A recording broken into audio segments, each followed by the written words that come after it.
भारताच्या इतिहासात अनेक पराक्रमी राजे आणि राणींनी आपल्या कार्याने अजरामर ठसा उमटवला. पण त्यात एक नाव विशेष म्हणजे ते अहिल्यादेवी होळकर. सन 1725 साली आजच्या महाराष्ट्रात जामखेड तालुक्यात चौंडी या छोट्याशा गावात अहिल्याबाईंचा जन्म झाला. कुणाला ठाऊक होतं ही अशी साधी ग्रामीण मुलगी पुढे संपूर्ण भारतात न्याय, धर्म आणि शौर्याची ओळख बनेल. मल्हारराव होळकर यांनी त्यांच्यातील तेज ओळखलं आणि त्यांना आपली सून म्हणून स्वीकारलं. लग्नानंतर अहिल्यादेवी इंदोरच्या होळकर घराण्यातील गादीवर बसल्या. मात्र दुर्दैवाने पती खंडेराव व नंतर सासरे मल्हारराव यांचे निधन झाले.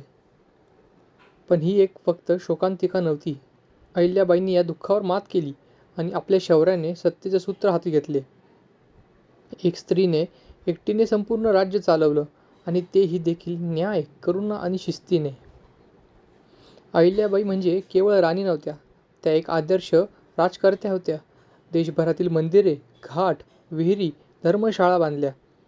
काशीचं विश्वनाथ मंदिर असो की गया, अयोध्या, द्वारका, सोमनाथ मंदिर असो, प्रत्येक स्थळी अहिल्याबाईंची छाप आहे.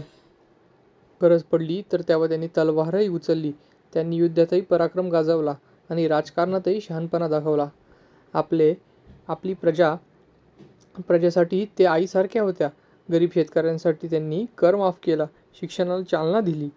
त्या काळात स्त्रियांना फारसं स्थान नव्हतं, पण अहिल्याबाई होळकरांनी त्या अपवाद ठरल्या, ज्यांनी सिद्ध केलं की एक स्त्री ही एक आदर्श प्रशासक, योद्धा आणि समाजसेविका होऊ शकते. आज जेव्हा आपण महिलांचा सन्मान करतो, त्यांचं नेतृत्व मान्य करतो, तेव्हा आपण अहिल्यादेवी होळकर यांचं स्मरण केलं पाहिजे आणि त्यांचं जीवन म्हणजे साहस, श्रद्धा, शौर्य आणि सेवेचा संगम.